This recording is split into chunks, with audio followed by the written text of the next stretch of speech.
जी तो आज हमारे प्रोग्राम में एक होनहार लड़की है नाज़ली। अस्सलाम वालेकुम। वालेकुम अस्सलाम। नाज़ली हमारे पास पहुंची और हमसे मदद मांगी। तो आइए नाज़ली की कहानी खुद उन्हीं की जुबानी सुनते हैं।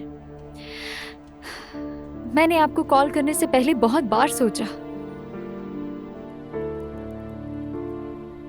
तुम लोग मेरी बेटी को गुमराह करोगे। रजब साहब,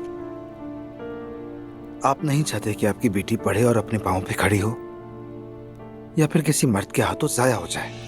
आप गुर्बत की शिकायत करते हैं और फिर भी अपनी बेटी की पूरी जिंदगी एक आदमी के हवाले कर देते हैं। वो उसे किस हाल में रखेगा, कहीं मारे पीटे नहीं। वो क्यों मारेगा? मैं जानता हूँ उसे। आप उसे कितना जानते हैं? भला कोई आदमी किसी को कितने अच्छे से जान सकता है। प्लीज उसे पढ़ने दें, उसे अपने पाँव पे खड़ा होने दें। इस तरह वो आपकी भी मदद करेगी। आपका फैसला बहुत अहम है।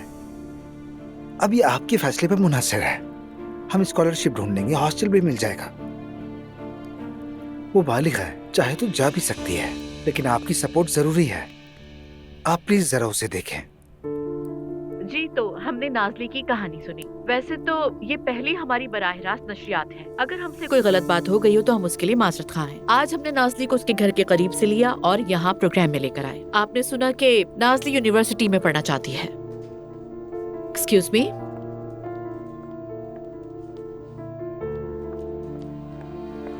नाज़ली आपके लिए खुशखबरी है। इस्लाम ओलू कंपनी ने आपके तालीमी खर्चात उठाने का ऐलान किया है। जबरदस्त।